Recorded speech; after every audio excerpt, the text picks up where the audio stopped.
I'm live.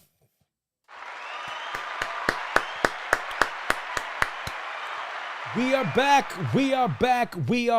FAYGOMania episode 2. Can I get a woo woo? Can I get a woo woo? We are here. Tonight was a classic. Tonight was a barn burner. Tonight was no exception. It is your boy here, Juggalo Mac in the building. Can I get a whoop whoop, superhuman? Yes, sir. And right off the bat,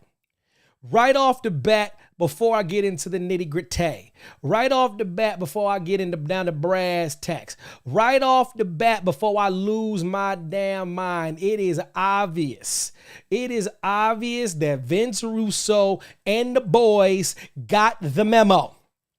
I went on a rant on my first episode, the debut episode, the maiden voyage episode. I went on a rant. I ran amok. I talked all my ish because I didn't get to hear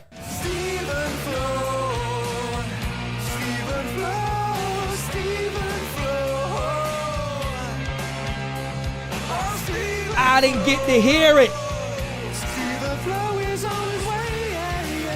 I said if Stephen Flo is not booked, if Stephen Flo was not booked this week, there was going to be a problem. There was going to be a riot. There was going to be crazy things going on. And before I start JCW Lunacy Unofficial show, FaygoMania, baby, that's running wild, I wanted to get out that we had Cokane tonight. We had a special appearance by my man Stephen Flo. They got the memo. Well, check it out, y'all. Let's get down to brass tacks. The show started off pretty interesting.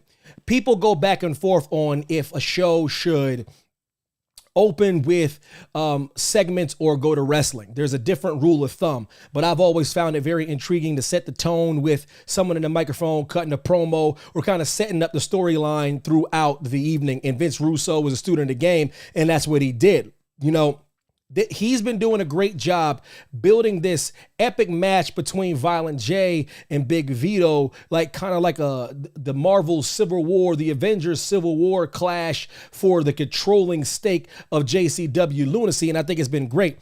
They're building to a really, really great match that's going to happen next week. You know what I mean? So after Big Vito pulls up, I think it ran a little long, my people, but I think that's fine. I think it was fine. The pacing was a bit off, and it ran maybe 5 minutes, 2 minutes, 3 minutes too long. But the best part about all this, my people, the best part about what's going on when it comes to this amazing product and this JCW Lunacy that has reignited and reinvigorated the passion in Mickie about wrestling, the passion what Mickie has about the old collar and elbow, is that I have no earthly idea who is going to win. I have no earthly idea who is going to win this match. I have no earthly idea how they're building it, what's going on, and that's the intrigue that we've been missing. We've been missing the intrigue or the thoughts that you're watching two different sides, baby faces, heels, that you don't know the outcome and you want to watch to see the outcome and to see who's going to win. And Vince Russo and the boys have built something really, really, really great. And so I can't wait to see the stipulations. And if you guys missed the show, the stipulation is Big Vito makes a squad, Violent J makes a squad. They have a 6-man tag match. Whoever wins that match gets controlling stake of JCW. It is such a great storyline. Taylor's all the time, but it works.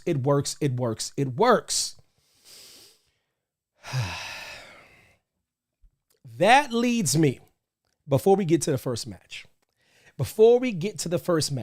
Juggalo Mac would be remiss.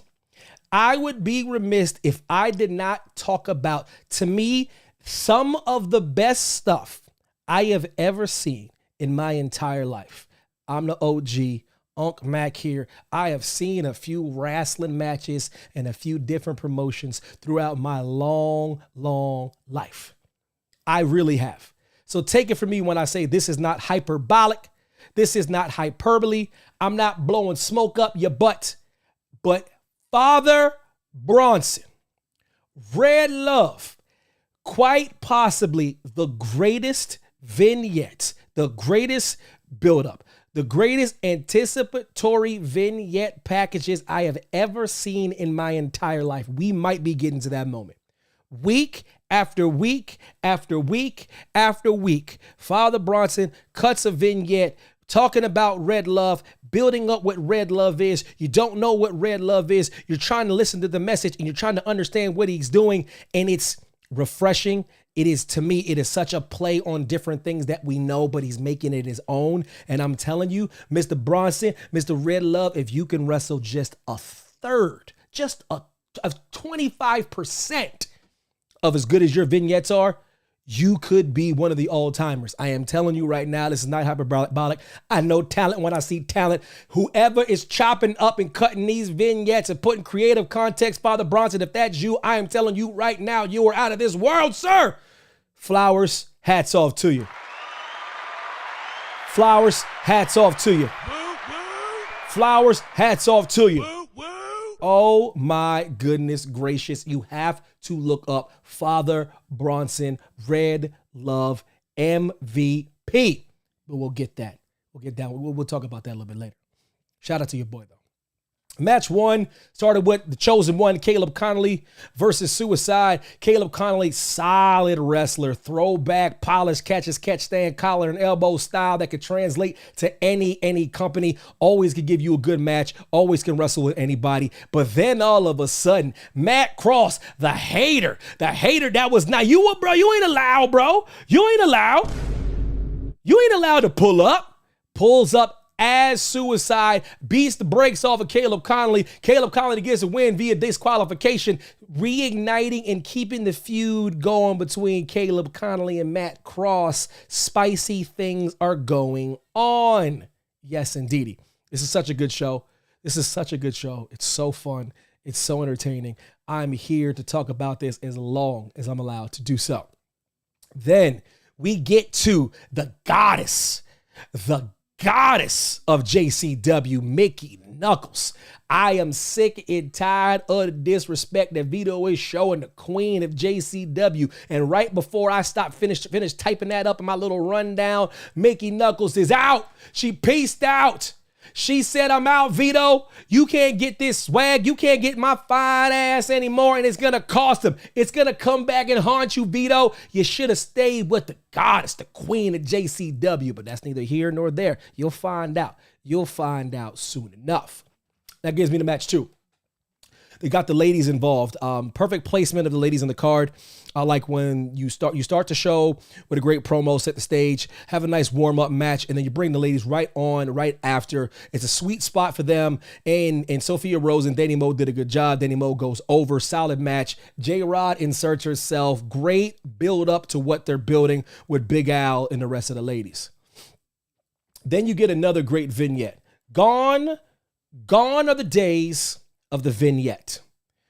They're not as good as they used to be. They're not as intriguing as they used to be, or so I thought, until I pulled up on JCW Lunacy. I'm telling you right now, guys, the vignette of the Green Phantom, very smart stuff. At first glance, you're going to think it's kind of like the Hurricane mixed with a little Daniel Bryan, because like the peace and the green and the environment, but he's doing something a little bit different. It's a little bit more old school. It's a little bit more 1960s Batman, Adam West, Burt Ward, Vince Russo. I know what you're doing, Vince Russo.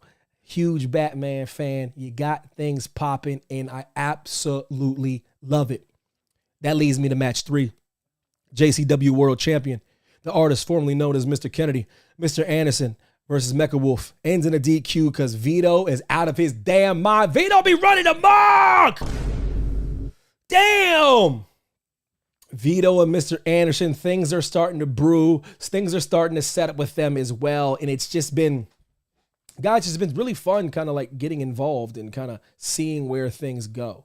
And seeing where things kind of progress as I'm learning more and more and more about the company, more and more about the players, more and more about like how things move and how things are booked. It's really, really great to see. That leads me to Oh yeah, that leads me to after this whole thing went down with Mr. Anderson getting cost in the match. Vito's back there talking all this trash, talking all this stuff. Then all of a sudden, Mr. Anderson puts him in the rear naked choke, puts him to sleep. This is gonna be good. This is gonna be spicy. This is gonna be amazing. Now, can I get a whoop whoop for one of my all-time favorites? Woo, woo. Can I get a whoop whoop superhuman? Can I talk about it real quick?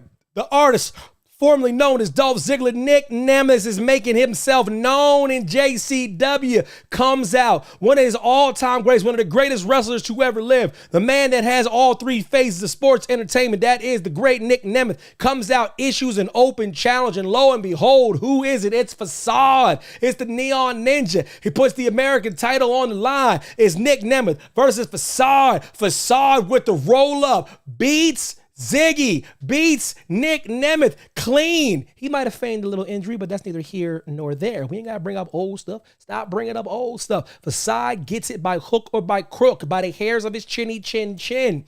Hopefully. That's how you know.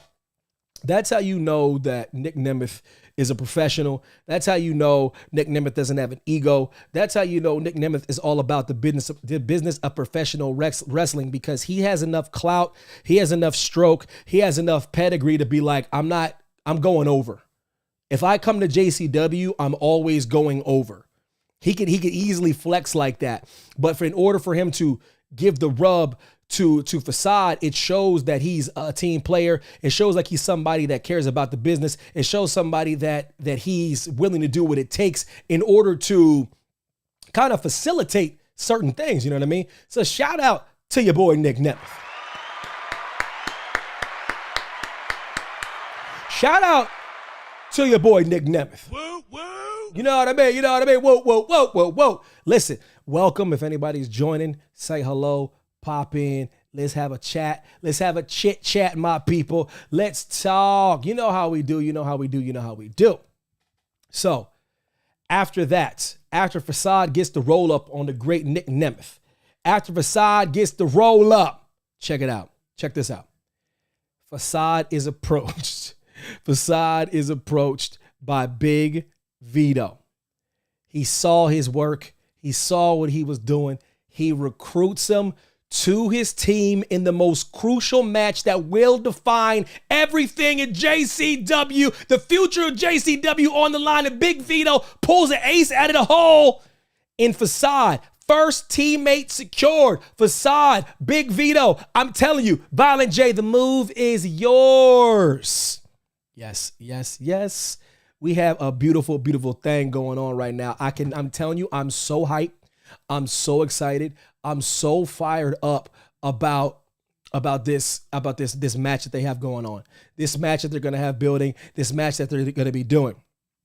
But yes, let me make sure everybody's there. Cool. And after that, guys, now the wait is over.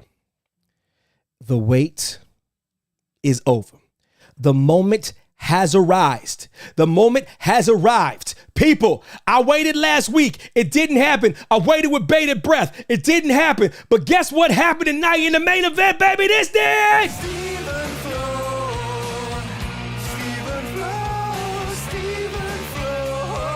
I get emotional just thinking about it. Woo! He showed up, Stephen Flow, baby! Listen, Stephen Flow showed up. He pulled up, bright-eyed and bushy-tailed. Cokane, the Megazord of JCW, pulled up versus the Outbreak. The wait is over. Barnabas The Bizarre, he's lost all control of the Outbreak. Cokane is up. This was a rock'em sock'em. This wasn't I'm going insane.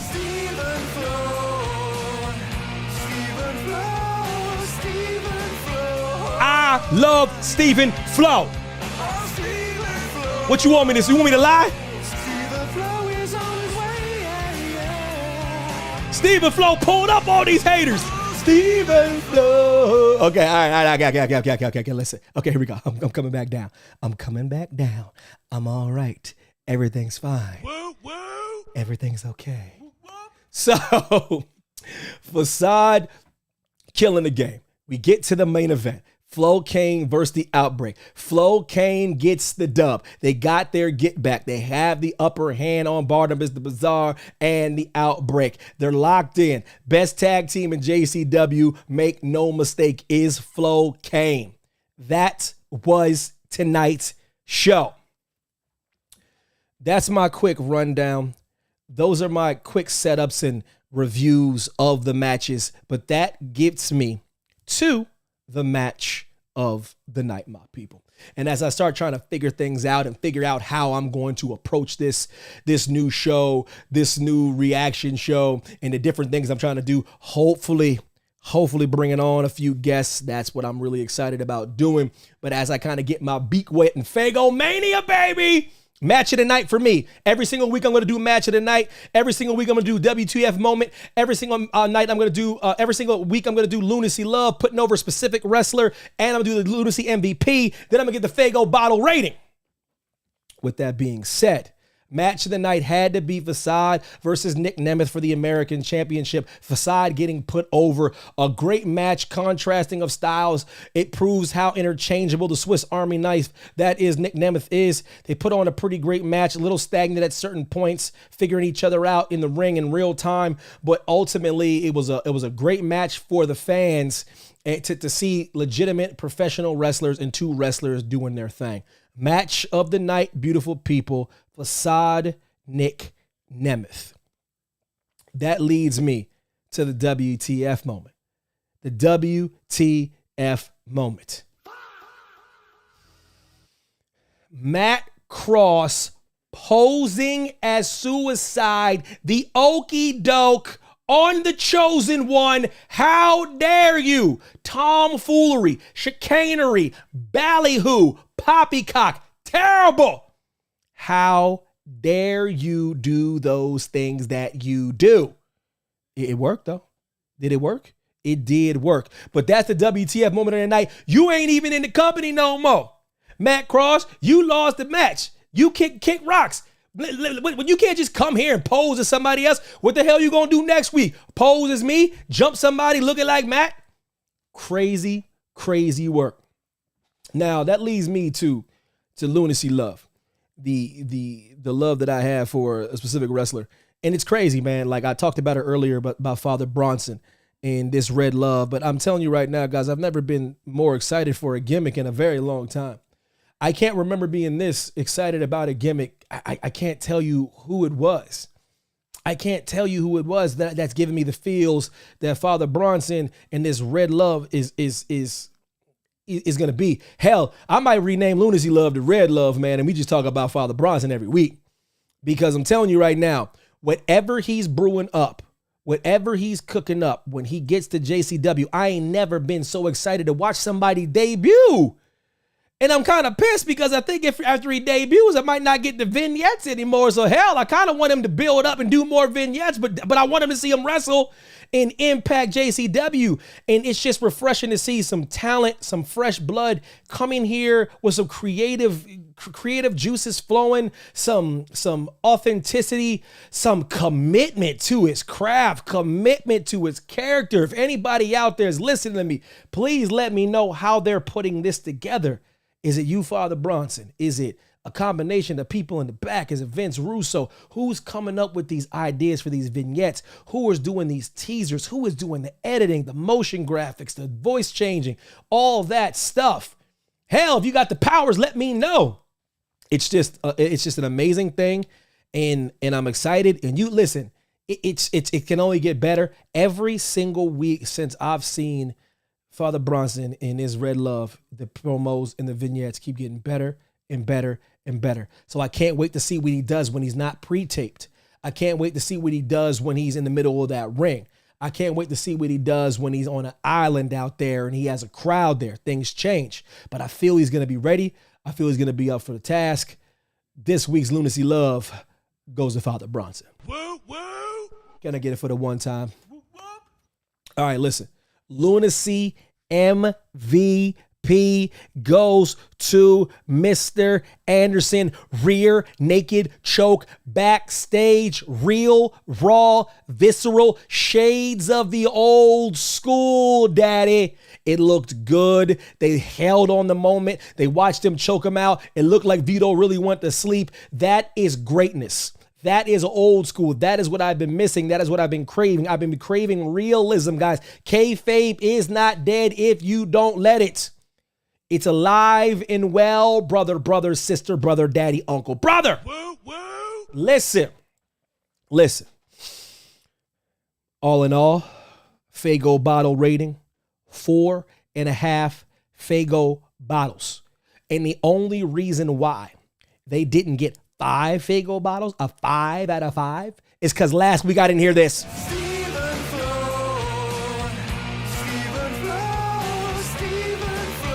I hold everyone there accountable for me not hearing that.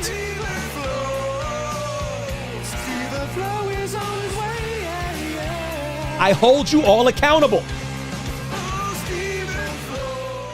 That's the least I can do, is hold you accountable for your transgressions.